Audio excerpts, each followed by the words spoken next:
asked me to do this months ago.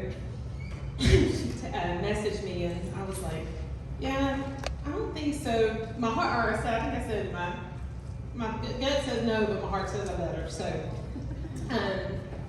because this is out of my comfort zone. I can talk to anybody, talk to that wall if it would listen to me. But getting up and sharing from your heart is different for me. Yes. I try not to be emotional. I think I try to be stronger than I am sometimes. So being emotional, being a parent or being, just open is hard for me. Like I try to make everybody think I can handle it all. Yes. So with this, y'all gonna see my heart. Some of this stuff I don't even think I processed through. So, and another thing, Amanda asked me the other day, well, do you want to go last? And I was like, yeah, give me more time. She didn't tell me I was gonna have to go through three amazing speakers. I'm like, geez, Louise, like add to it. Here we go. So what I'm gonna do, put my title up there. When Amanda first asked me, the title come to me, but what if it is? And it kind of stems from a book I read back in 2018. Tiffany Chassie and I, and another girl, we were doing little Bible studies, and it was my turn to pick. And we were doing Bible studies, but I picked the book, because, why be normal? And I picked Lisa TerKeurst's It's Not Supposed to Be This Way. If you have not read this book, read it.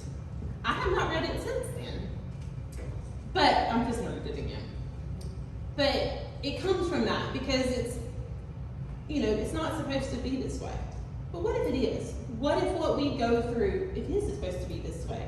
This is what God ordained for us, although the struggles are hard and the times are hard, but this is where God wants us, and this is where we are to be in life, and we have to find the blessings and the good in that. So some of the stuff I'll say would be that. And then the other couple weeks ago or a month or so ago, God kind of gave me by faith. Because faith is so important. If you don't have faith and truly believe, what do we have? And I'm going to go and I'm going to give you a whole bunch of dates and a whole bunch of timelines. I'm kind of going to tie that all back in, but I want you to see my journey. And I'm going all the way back to 2001. Might go back a little further. But I'm just going to kind of tell you the things that I've been through where my faith got tested and I lost my faith. I grew up in church. I did all the church things. I walked the walk, talked the talk, dressed the dress, did what I was supposed to do, or what I felt like I was supposed to do. In September of 2001, while most of us were dealing with 9/11, my best friend's dad got brain cancer. David Hammond, a lot of you may know him. We went through a lot of trials with that. And at the age of 18, I thought, the world as a nation was praying. Everybody's praying, and I had, this faith rise up in me, and God's going to heal him, and he's going to heal him. And we come into January, and someone very close and dear to me, that some of you may know, Papa O'Dillon, who wasn't my biological papa, but he took me on his own. He passed away, so I dealt with that. Well, on June 16, 2002, David passed away. And in the moment, you don't look at the things that God allowed to happen or nothing, but it was like my faith was gone.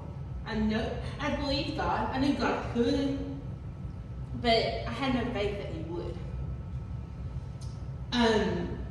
We fast forward, May 31st, 2006, my son is born. Some of you may know. Others not. I adopted my son. So he is born. I go to the hospital to visit as a family friend, and just got attached. And due to some issues that his biological mother had, I ended up with custody in 2009. But it wasn't a pretty thing. I had to fight for him, going to court. And when I say God aligned things, I'm talking about a non-biological child or non-biological relative. And I'm going to court, and the Lord ordained things where I was able to get custody of him. And that's a whole nother, I could take forever talking about that. God minded. February 14, 2012, we go back to court. We fight an ugly battle. I'm giving back custody of him. March 2nd, 2012. So in all this, looking back, and this is something that I will say that the past couple weeks have been truly crazy. My mom and dad both had major surgeries. My dad was staying with me. I'm working 2 jobs. My son is a junior in high school, plays football on the Touchdown Club. I'm active in my church. When I say stretch to the limit, I'm stretched to the limit. But it's the things I love. These are the things I love to do. I love to be there for people. I love to give and do, and that's who I am. I told you that was going to happen.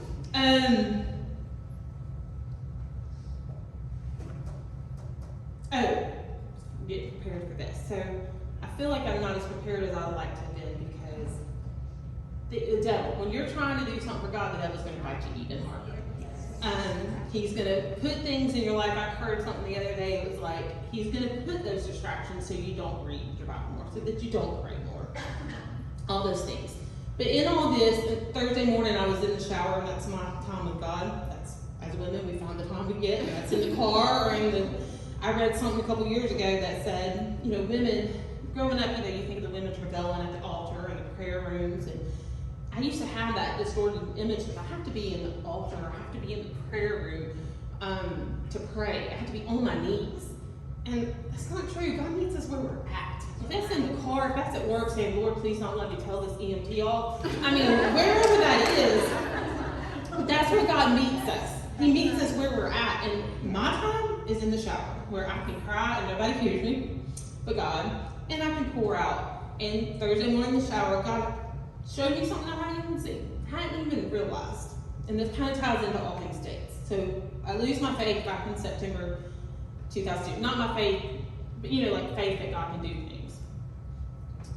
March 2nd, 2012, my cousin, friend, her family, and her and her husband and their 3 kids were in a house where it went up truly toward Alice in Wonderland style, like up tornado, clear path, they all survived. God showed me, there's a miracle. They had injuries, but I'm talking about cleared a power line their entire house and dropped them in a field nearby, next to a pond. And one kid, he had put on a baseball helmet. Colin, he had no injuries. Caleb had a broken back, and Mia had a concussion.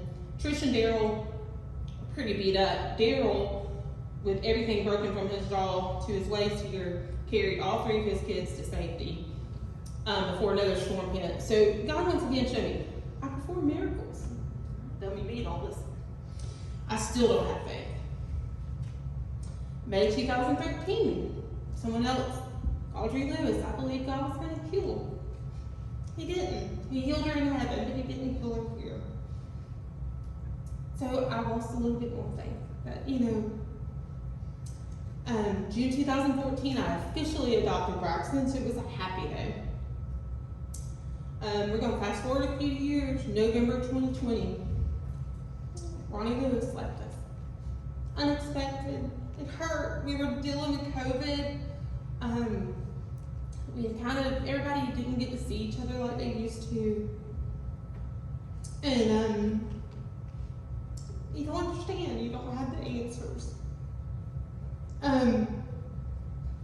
December of that same year, my grandma passed. And she was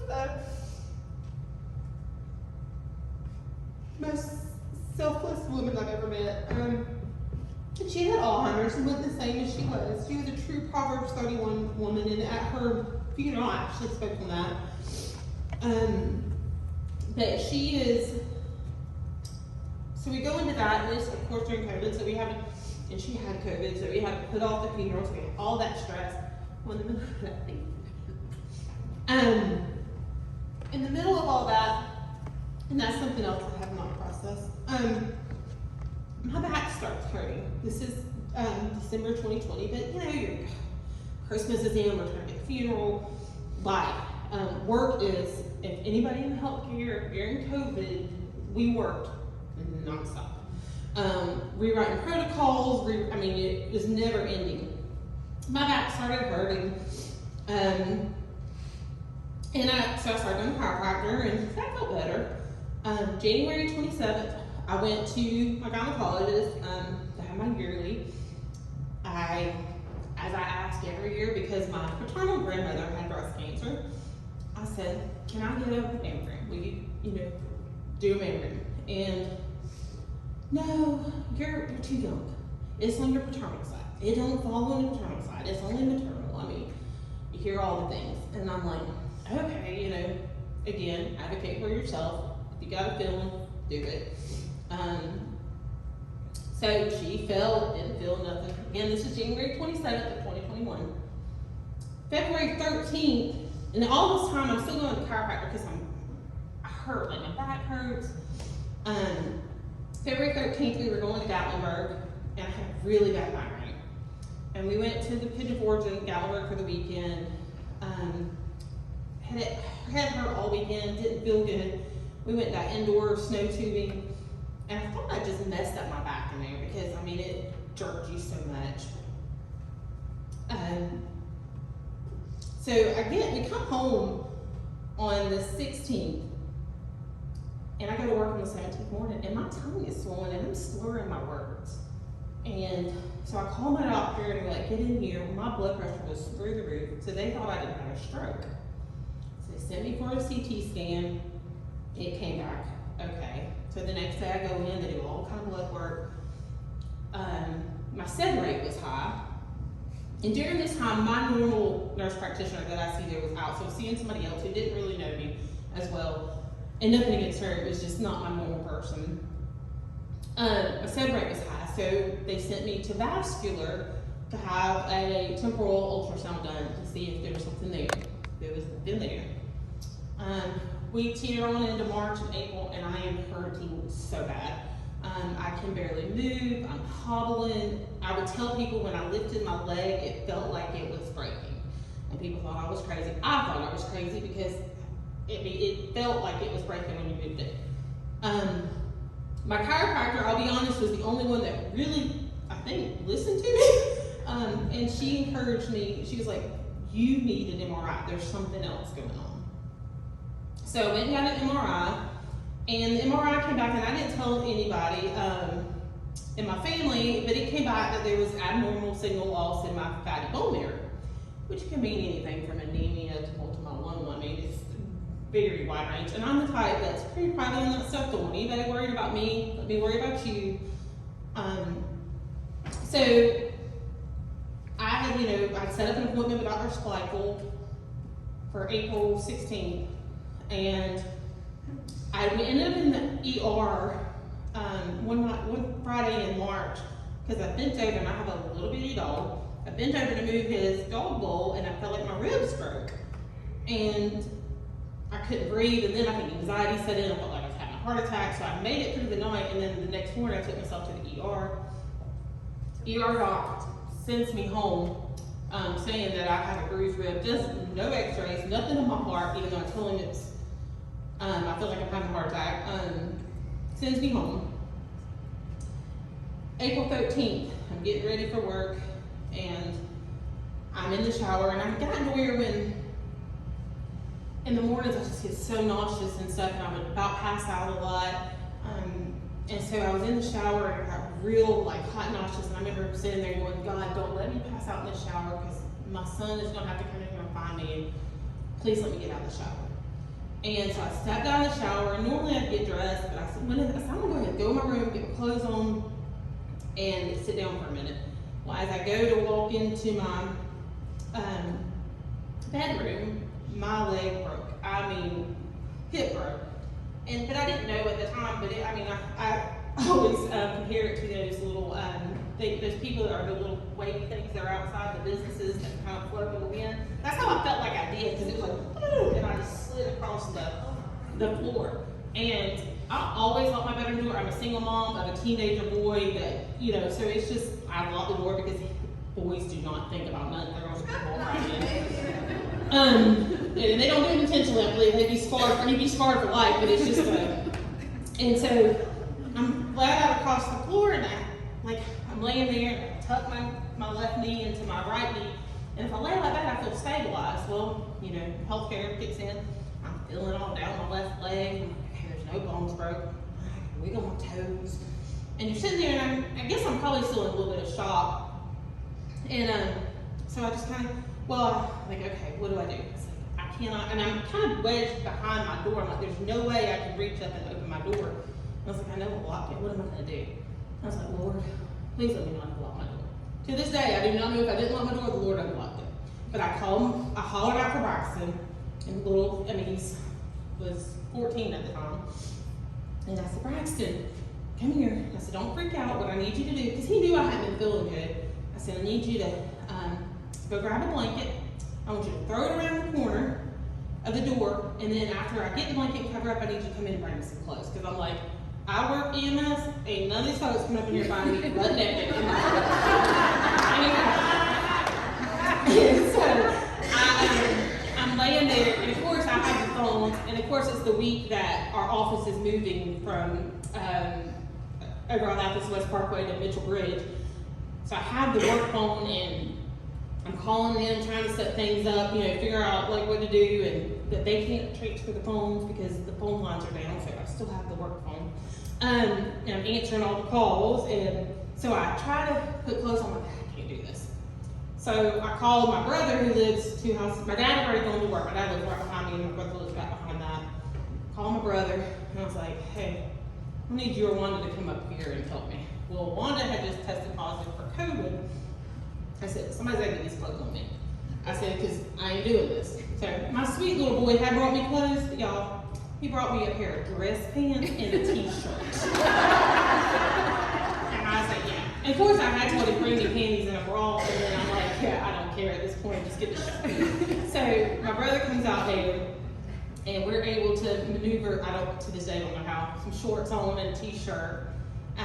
And I finally called 911 at that point, because I was like, yeah. And the whole time I'm still on the phone. Well, they get there, and they come in, and they look at me and do the same thing I did, and they're like, you sure you can't stand up? Why don't we just get you to the car and you can go? I was like, I'm telling y'all, I cannot. And they're like, well, I don't see nothing wrong. And I'm like, I'm telling y'all, something's wrong. And then they couldn't get, and I said, if I move, it's going to be excruciating. And so then they couldn't get he couldn't get an IV because the lighting in my room was too dark. And I said, somebody find him a flashlight, because y'all do not want to see me get up off this floor. It's going to be excruciating. Finally, they got the fentanyl, and I've never had fentanyl before. It's amazing stuff. Don't go get addicted, but it's good. I don't remember nothing else as far as pain until I was at the hospital and they were moving me around. So they get me on the ambulance and I leave, and I can remember, looking back, seeing my son, he's there, he was getting ready for school, and I said, Braxton, I'll call, Brooke, somebody can get you to school, and I think he may have ended up saying nothing, I really don't remember, but he went and stayed with a friend of mine, Brooke, for the rest of the week, and, remember looking at him and thinking, I was like, trying to reassure him, that will be okay. But in your mind, you don't know, because you don't know what's going on. I knew, and I had been hurting so bad, and I had told, and I'd actually told Natasha, my best friend, a few weeks before that when she was helping me pray about stuff, and I said, God has told me I'm going to go through a battle. And she said, I don't want you to go through a battle. I said, I don't want to go through a battle, but I've got to. And this is my battle, and I'm going to be fine, but I've got to fight this battle. So we get to the hospital, the ER doctor comes in, thank God it wasn't the same one I had before. I'm all the way to the hospital, I'm taking phone calls from work, and somebody from work needs me in the ER bay to switch off the phones. My mom, if you have not met my mom, is hysterical. She's not the person you want in any kind of bad situation, because she just acts crazy. I'm sure she's gonna listen to this, and it's true. So she's hysterical in the ER bay. I'm trying to call her. The EMTs were more worried about her mom than me. Let's put it that way. So she's met us up there because she lives more towards Athens, and I'm gonna go so over my time, and I'm sorry. So we get up there, the ER doctor says, I think your hip may be dislocated. I was like, that kind of makes sense. And he rolls me out there for X-ray, and y'all, that was the most excruciating pain moving to that X-ray table. And he moved me over, and I come back in the room, and the doctor comes in, and everything's changed on his countenance, and he said, this is more serious. He said, the femur does not break at the hip bone. He said that's the strongest bone in the body, and it's broke. And he said it doesn't break there. So we're gonna have to admit you and get ortho in here. Well, no ortho in Athens would touch me because they knew at that point it was cancer. Although nobody would say those words, they knew it, I knew it, been in healthcare. You read between the lines. So they said, you can go to Emory or Augusta. I'm still kind of regretting the decision I made, but I went to Emory. The ride up there had great EMTs. Again, my mom's hysterical. It's doing, well, post-COVID, it still isn't letting nobody go with you. So my mom is about to have a panic attack, like full-blown off the charts because she can't go with me. I'm like, Mom, I'm 38 years old. I can go to the hospital by myself. Because in my mind, I'm going to go and be done. I'm a strong, independent woman. I do things by myself all the time. I don't need anybody there with me. And honestly, I felt that way. Well, I was wrong. I ended up having surgery on April 15th. I vaguely remember Dr. Reimer coming in before the surgery and saying, I found a knot in your breast. I believe you have breast cancer that has metastasized to your hip. However, I was already doped up. Nobody else has said this to me. The main doctor in there kept testing me for multiple myeloma. You're stuck in a hospital room all by yourself. Their staffing is short. You can't get up out of the bed. You can't do anything for yourself. And you're not allowed to have anybody there. Probably the most depressed I've ever been in my life. But yet, when you talk to people on the phone, you can't tell your mom or your kid or anybody else. You have to still be strong for them because they would be really having a time if they knew how bad. I didn't tell nobody until I was home how bad it was. But it was awful. I don't recommend anybody, every one of those doctors up there, I did not probably look at Christian every day because I told them that they were killing people just from not letting me have somebody up there. Yeah. And I believe it, I still tell them that. I had an amazing surgeon, he has no bedside manner, but he's an amazing surgeon. But I made it through. I came home on April 21st. Believe I got a picture. This was when I got to see my boy again.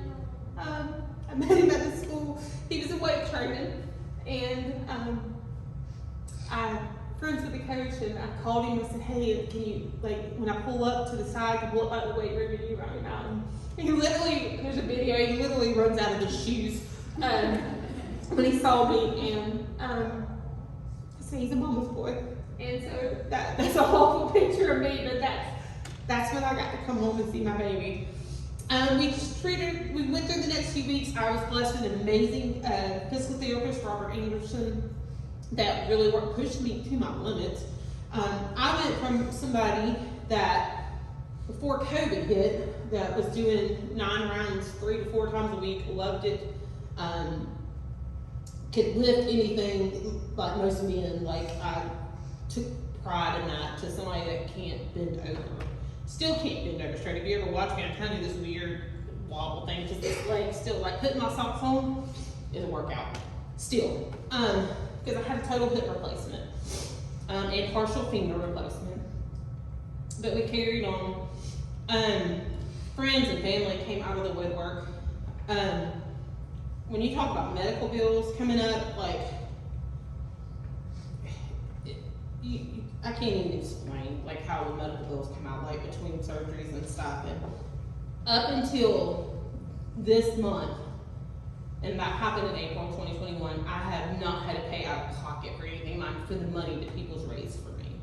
And I'm talking about thousands of dollars. And now, I mean, God's given me strength. I work a part-time job at a pharmacy, which I love, to pay the medical bills, but I'm blessed. because all of that was taken care of. May 3rd, 2021, still hadn't heard from my Dr. Reimer, who was my surgeon. So I had, the appointment that I had with Dr. Schleichel was April 16th. Well, because I was in the hospital, that got rescheduled. Well, when I came out of the hospital, they still wanted me to go there because they thought I was anemic. Well, I am anemic, but that's what I was going for. Well, when they rescheduled me with Dr. Frederick Flint. And I went into the office that day, my mom took me, and I went in. Of course, we think we're going to talk about anemia. Had not heard from Dr. Reimer, had not had an actual diagnosis yet. So while I'm sitting there waiting on Dr. Flint, my phone rings. And they leave a voicemail, and it's Dr. Reimer's office want me to call him. So Dr. Flint walks in the room. We've never met Dr. Flint. And I didn't know nothing about him. And I said, he starts talking to me. I said, well, Dr. Reimer just called. You want us to try to call him together and see what my pathology report was? I said, because I haven't gotten it yet. He said, yeah. And I'm sitting in there and call Dr. Reimer. They get Dr. Reimer on the phone. And he, as blunt as can be, says, yeah, you have stage 4 metastatic breast cancer. And I was like, what? So in that moment, your healthcare knowledge is out the door. Like, you're like, and I was like, well, what stage? Well, no, I'm sorry, he didn't say stage 4. He said metastatic breast cancer. I'm like, well, what stage is that? He's like, it's stage 4. I said metastatic. Like, I was like, okay. Of course, Dr. Flint is like, oh, he rolled that chair around, grabbed the phone, and went, I don't even remember what all he said to me. And he was, I want those lab results right now, and I want this and that. And I was like, and is it hers too? And is it this and that? Blah, blah, blah. I mean, I'm just kind of sitting there going, I'm trying to process this still. Dr. Flint rolls over there and gives me a big old hug, and I'm sitting there. I haven't cried. I'm sitting there, and I didn't think breast cancer. I thought, now all this time, all these years, I've asked for the mammogram, but in this moment, I'm like, it's my hip that hurts. Like, what's that got to do with my breast? And so I'm sitting there, and he comes back, and I can remember sitting there, and he starts talking, and all of a sudden it hit me. My mom is outside. And I gotta tell her. I gotta tell my dad, I gotta tell my brother, I gotta tell my son, my family. I gotta tell them. And that's when I lost it. I mean, I can remember crying. I remember Dr. Flint looking at me like, girl, you got a lot. I mean, that's what you're worried about? I'm like, yes. And I can remember going out of the room that day and getting in the car with my mom. And she said, what'd they say? And I was like, oh, I'm anemic. And what else, Ashley? And I was like, no, we'll talk about it later. And so I thought, she gotta drive me home. What's her name? She's gonna be a basket case. So I'm gonna get home today. I don't want that today. So I, of course, she kept on and on. And if y'all met my mom, she can keep going on.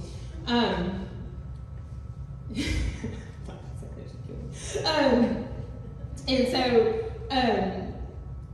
I can remember though, on the way home, she had to go by her house, so she didn't stay with me. She took off, and my mom and I had always been close, but my mom and brother's personalities are very much alike. Mine and my dad's personalities are very much alike. So, but in this time where she stayed with me, we got so close, and she meant, just a whole other level. Because when you go from,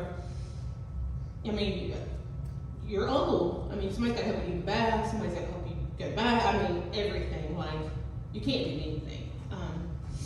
So, I can remember driving home that day, and she drove by the cemetery where my grandma is, which is her mom, that passed away, December, and she let out this blood-curdling cry, and I'm talking about, to this day, I can hear it, and she said, I want my mama, and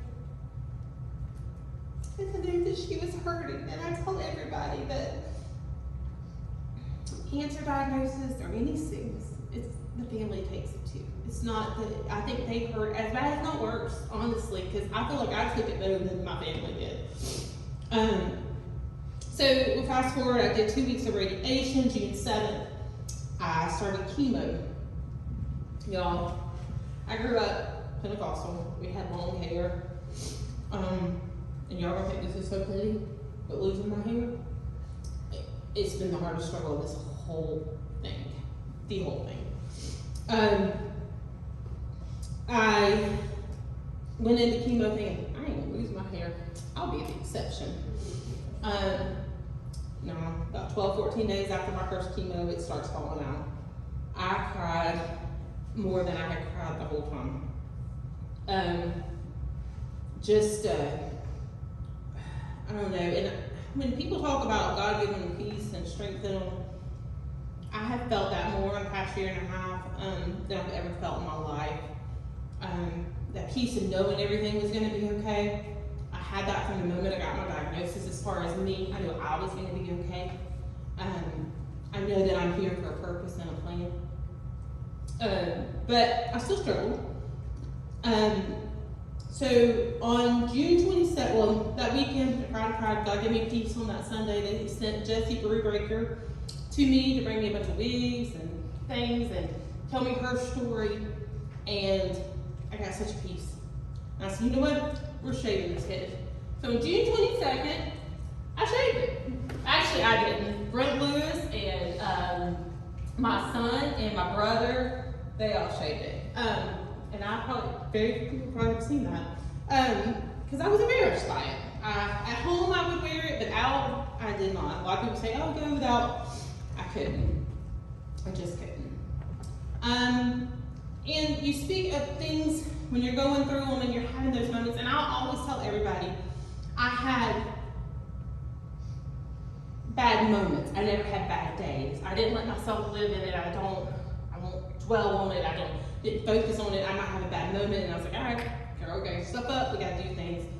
I didn't try to let the devil speak to me and speak anything. I didn't want nothing but positivity spoke around me. If anybody said anything negative, or my mom, bless her heart, sometimes she'll think of all the negative things that can happen, and I told her multiple times, I don't want to hear it. If you can't speak something positive, we're not going to talk about it.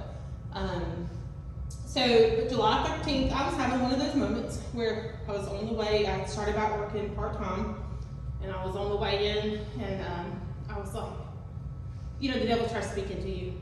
You're going to die. You're not, this ain't that. And I was like, God, I don't believe that, Lord. You're just lost, and you're hurting, and you just don't need an answer. And never before have I heard on the radio, UCBC, I hear him now all the time. Dr. Clint works for UCBC, and I hear his voice come on the radio. And I'm like, because I'll tell you right now, Dr. Clint's a godsend. I hope none of you have to go through what I've been through, but Dr. Clint's the best.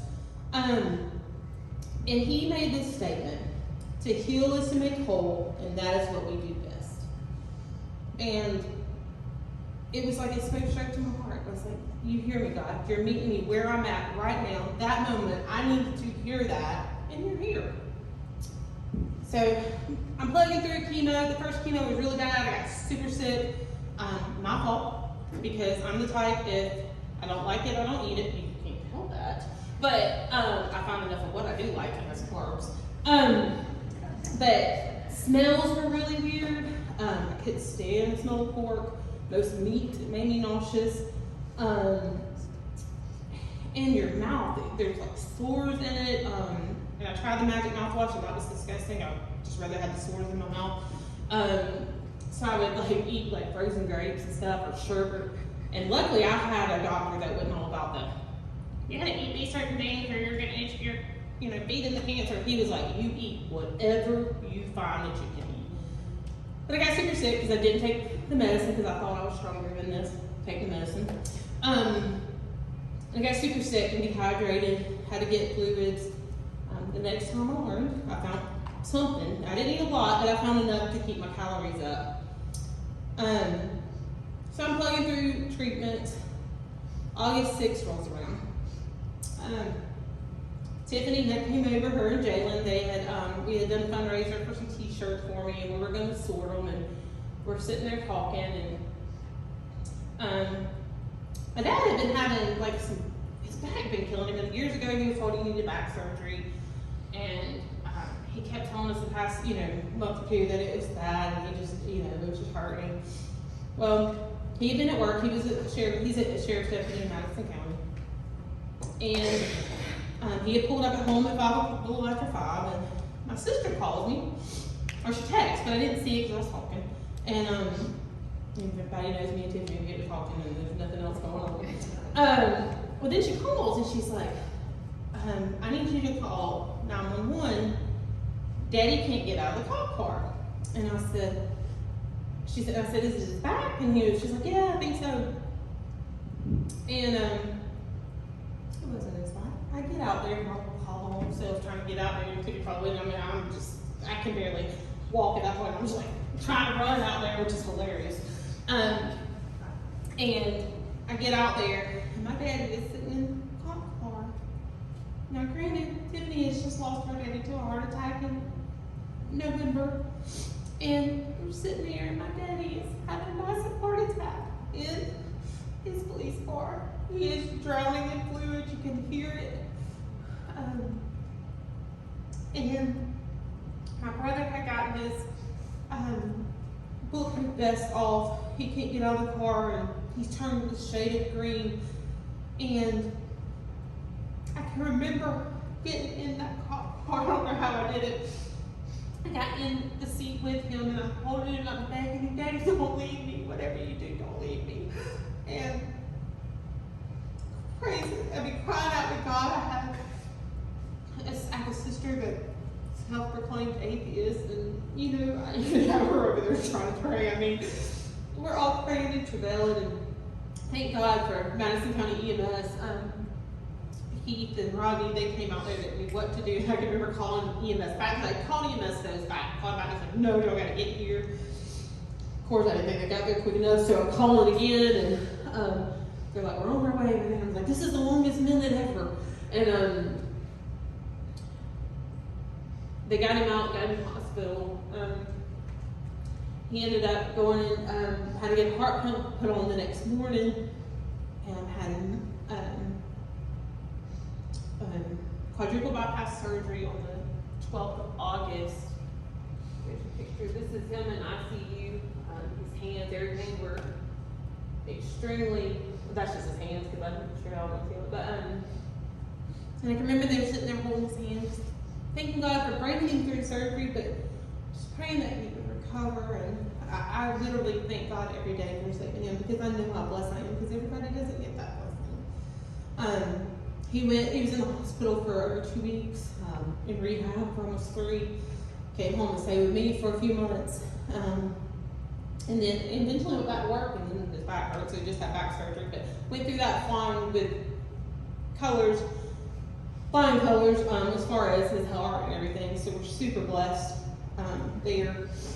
But that was a trial, and you're going through chemo, and every day I'm trying to work and go to the hospital and be a single mom, and but God gave me the strength every single day to do what I had to do. September 19th, I got a phone call late that night that a friend of ours took her life.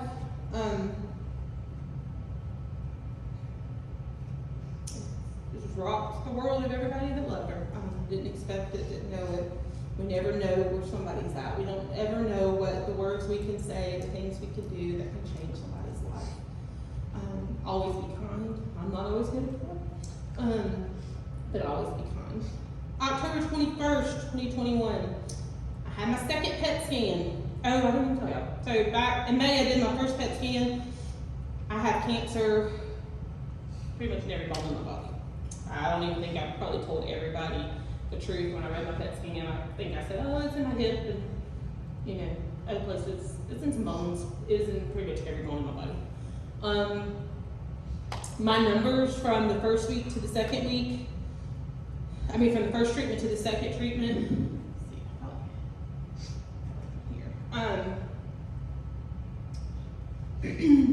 on May 3rd, or June 7th, 2021, my first treatment.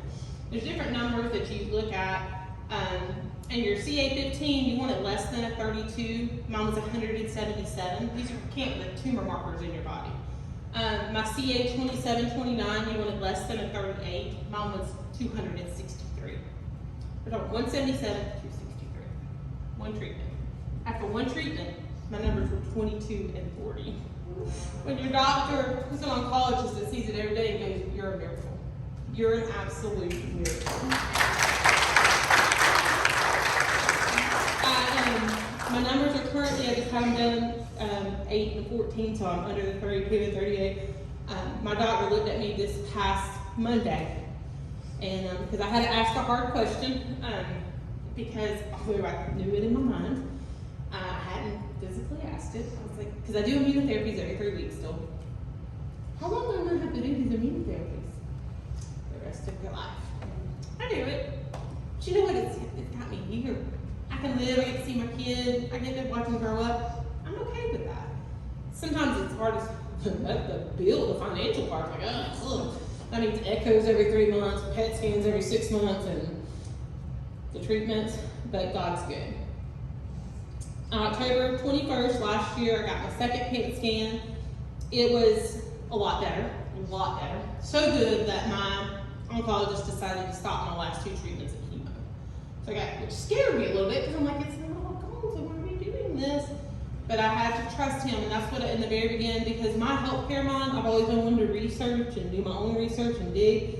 Sometimes it's best to say, "Dear God," and find me the doctor and let me not look. So I was able to stop chemo 2 treatments early. When I went to the doctor in January, he asked me about getting a hysterectomy because my cancer is triple positive, or my cancer was triple positive. It feeds off estrogen, so I was taking a glucagon shot every month. Now, granted, I'm just going to turn 39, and I'm like, physically, I probably wouldn't even be able to have a baby at all, but because I never personally had a baby, then Braxton, I don't think I could love me more if I had him biologically. There was that, to carry your own baby. So I had to think about that. I had to swallow a pill there, that, okay. And honestly, still, y'all don't think I'm crazy. The hysterectomy wasn't as hard as the hair. I don't even know why, but the hair is still bothers me. So March 22nd, 2022, I had my second surgery of my life, and I had a full hysterectomy. Had a great surgeon. I went to Gwinnett for my surgeon, and I'm very glad I did. April 14th, I had to go back for another PET scan. My heart told me that it was going to be good. I felt it in my spirit that I was going to be in remission. But y'all seeing those words on that paper? I'm talking about, I'm driving down the road that afternoon, and I'm literally like, I've been with people all around me. I'm like, girl, what's wrong with her? I pull her over, something on me, because I literally couldn't sit still in my seat. I was so excited. Fine. Then I get the code, Dr. Flint knows me so well, on April 18th, and he's like, you didn't read the report, had you? But P1 sends it to you. Do you think I'm going to wait on you to tell me what it says? I said, but I just want to hear you say it. He said, complete remission. I'm like, yes, Lord!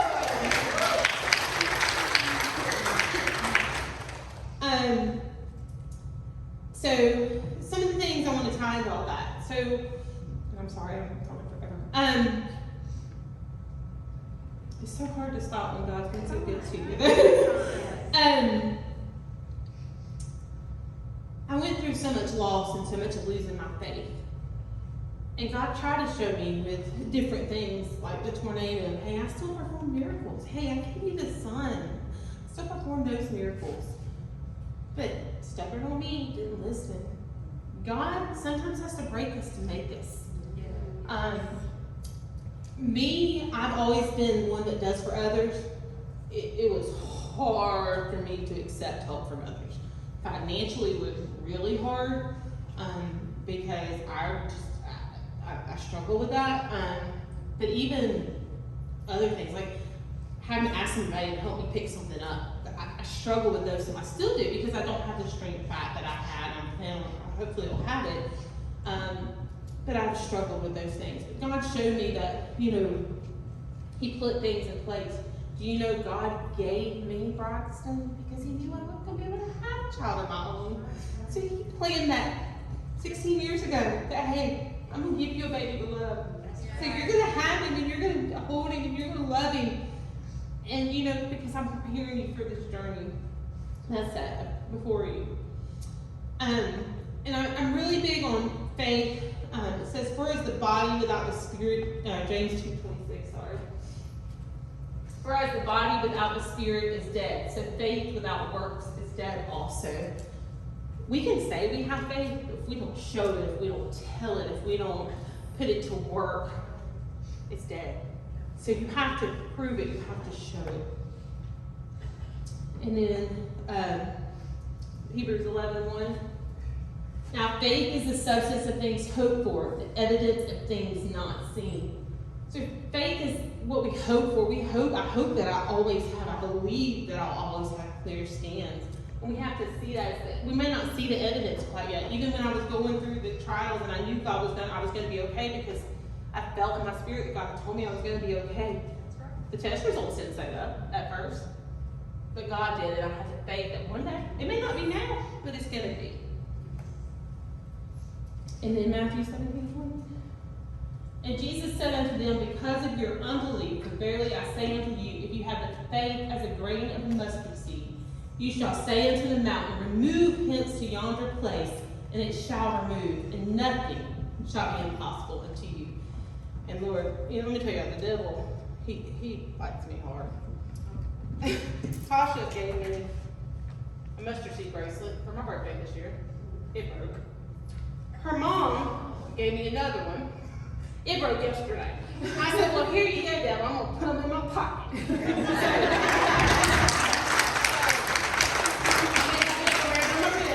I got you right here. But it does. We just have to have that faith in it. God wants to see us. God likes to hear our praises. He likes us to say, thank you, God. And I try to every day to start my day. Thank you. Thank you for letting this hair grow back. I wish it would grow a little bit faster, but thank you for letting it grow back. And it is so curly, and I don't know what to do with it. So I apologize for posting it in 14 different places. Y'all see it in the morning. It's like this. I put so much product on this stuff. Oh my gosh, it's crazy. And then Mark 11:23. For verily I say unto you that whosoever shall say unto the mountain, be thou removed, and be thou cast into the sea, and shall not doubt in his heart, but shall believe that those things which he saith shall come to pass, he shall have whatever he saith. I think the big thing in that one is not doubt. Right? Can't doubt it. Can't ever doubt it. And I think our human nature lets us doubt sometimes. I'm guilty of it. But our human nature goes to the what ifs. We can't doubt. And then 1 Peter 1:7. That the trial of your faith, being much more precious than of gold that perisheth, though it be tried with fire, might be found unto praise and honor and glory at the appearing of Jesus Christ. We're going to be tried. Our faith's going to be tried. He wants to see that we give it to him. Sometimes he just wants us to, he almost gives us too much of it. You say, here, Lord, I can't do it. There were so many days that it was so overwhelming that I could feel myself moving my hands like this and going, here you go, God. I can't do it. You have got to do it. This next verse, 2 Timothy 1:7. This is my most favorite verse. Papa O'Dillon used to say this one all the time. For God hath not given us the spirit of fear, but of power and love and of sound mind. Fear. God, fear. It cripples us. It just, I have such anxiety, not when it comes to me, but my child. There's some mornings used to be when I dropped off school, he drives now, that's a whole other level of fear. That I could almost have anxiety and want to go back and get him, because I could think of everything that could happen. And God doesn't want us to have that spirit of fear. He wants us to love and trust him. And then the last verse I have is Isaiah 41:10. Fear thou not, for I am with thee. Be not dismayed, for I am thy God. I will strengthen thee, yea, I will help thee, yea, I will uphold thee with the right hand of my righteousness. And it's like, fear not, he's with us. He's with us always. I read a quote not too long ago. I heard it on the radio, I wrote it down, and it really registered with me. When we're going through things and we're like, God, why don't you take me out of this? Why do I have to fight this battle? And I know we're not supposed to ask God why, but tell me anybody here that ain't never asked God why. I don't know. But I read this, and it said Jesus didn't save himself, but he could have. Do y'all realize that God was up on the cross, and he died for us and our sins, and he could have saved himself. He could have said, I ain't suffering. I'm not taking those nails in my hand or piercing side. Yeah, I ain't doing that, but he did. He could have saved himself, but he suffered for us. So sometimes we have to suffer for the good of others. Trading our will for his will because we know that he will. I read that in this book, actually. It is, again, trading our will, what we want, for his will because we know that he will. He's going to show up for us. If the enemy can isolate us, he can influence us. So many times we get off to ourselves and we separate from others and we don't tell people what we're going through. And I'm normally guilty of that. But he could talk to you. So, get you that circle of friends. My old pastor used to say, show me your friends and I'll show you your future. And it's so true. I've realized that the older I've gotten, that circle of friends, man, I've got friends that we've been friends 20, 30 years, and those people, you need them in your life, you need your tribe, you need those people that support you, that are there, that pick you up when you fall, that give it to you, quite frankly, like whether you want it or not, like tells you like it is. I'm one of those tell it like it is friends. So don't ask me unless you want to know the truth, because I'll sometimes preface it with like, do you really want to know what I said? It can be bad. It's our choice whether we stay stuck in our hurt or we get renewed in our hearts. We can stay in the pain and we can have a pity party. And we all probably have enough in our life that we can sit down and have a pity party. Where does it get us? Nowhere. So we get renewed, find the blessings in life. I had so many people come to me in the last year, man, you've had a rough year. God's good. That's how I respond. But God's good. He's given me the strength. He's blessed me. I can't complain. I can't. I mean, yeah, it's been a crazy year, but I cannot complain. And this kind of goes back to what someone said earlier. News and truth aren't always one and the same. So believe in the report. What the doctor says, but what the truth is. Whose report you gotta believe? And I spoke about earlier, he meets us where we're at. And the last thing I'm going to say is, again, about stepping outside my comfort zone. In the last year and a half, I wouldn't say that I'm prideful, but I'm the type that don't want to be embarrassed, so I ain't going to do anything that I think is embarrassing. So like going up to in front of the church when nobody else is up there, I'm not doing that. Going, stopping to talk with complete strangers, yeah, I'm not going to do that. Telling my story to complete strangers, so not me. But last year, and I believe this is one of the reasons I'm still here on earth, is God wants me to share my testimony. He gave me a testimony to share, and I'll try to condense it for people that get in the future, but this is the first time I've done it, so I'm like, I'm going to say everything. But I have stepped out of my comfort zone so many times at church, in very awkward situations. I went down where I felt like, oh God, this is embarrassing, but I'm here. And I could almost feel like God pushing me out of the pew, like, hey, go.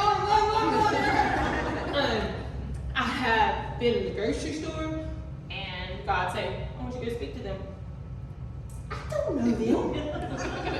And I'd be like, God, okay. Here we go. I'm so out of my comfort zone. I had a lady at the pharmacy come up the other night, and she's telling me her story of colon cancer, and she was stage 4, and they gave her a year and a half. And I'm like, okay, customers, God, tell her your story.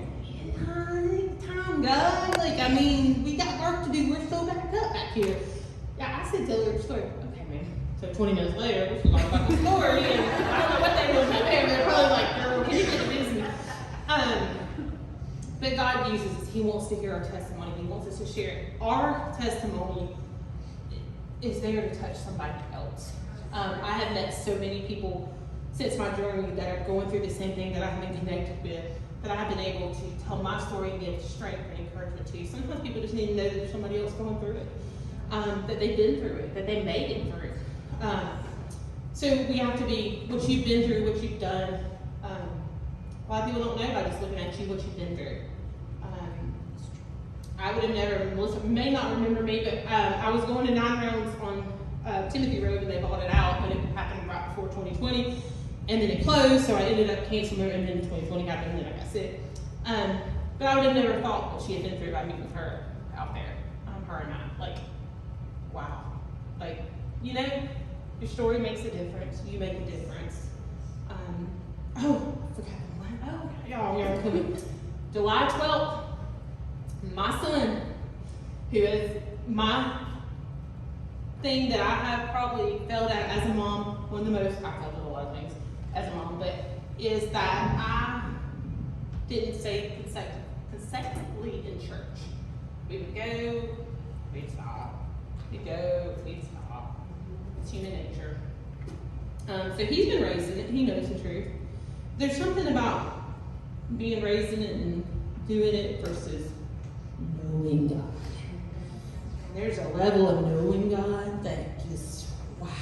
Like, when you know God, and you can talk to God like he's your best friend, and you can kind of argue with God, like, not that you're going to win, but, you know, talk to him like he's your best friend. And Braxton went to youth retreat after vacation this year, and normally with football, we don't, they get a dead week and that's it, and that's when we take our vacation. And so I was like, you know what, God comes before football, so he went to the youth retreat. First day, he was having a horrible comedy setting, which I don't know how you deal with St. George, but okay. Second time, I'm at the pharmacy working to get a call. Hey, Mom, I gotta tell you something. What'd you tell me? I just got saved in the bathroom. And y'all would have to know my son. He is crazy. Son, how did you get saved in the bathroom? And of course, he is very little detail, unlike me, who likes to all the details. So I had to get it from our pastor. And he was like, so my son, who felt a tug during service, decided he didn't want to cry in front of nobody and was running from God, and he ran to the bathroom. Well, lo and behold, our pastor was in the bathroom. And he was getting done, and he said he heard somebody come in, and he, heard this boy just lose it, like, swollen. And he was like, hey, man, you all right? Braxton would say nothing, and he gets his way to the stall with Braxton. I'd love to see this on video. I mean, it's really great. And my son gave his life to God in the bathroom, and he had been baptized at 11. Like I said, knew God, but didn't know God. And he told my pastor in that bathroom, he said, it's all been a game. He said, I walked it, I talked it, I did what I was supposed to do, but outside of it, I wasn't a Christian. And he said, so there's such a different level of knowing God, and I can see that. And they were telling me, and I thought, okay. They kept saying, girl, he's got a light shining off of him.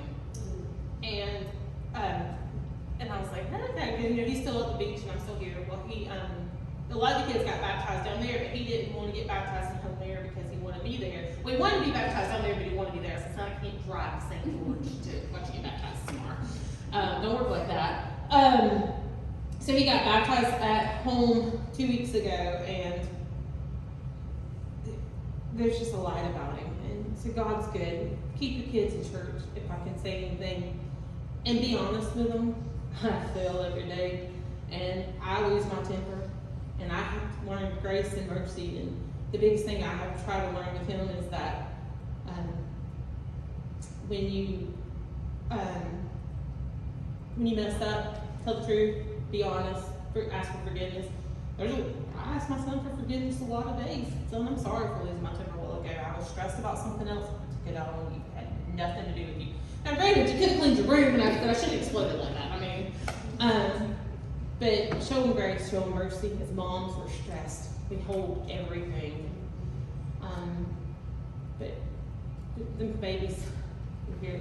They grow up too fast. So we're here. And Teresa, I want to know where you get these cards, because I want some. This is absolutely amazing. If y'all didn't come up here and get these cards before, I could have almost took every single one of them. So you better hurry, because I was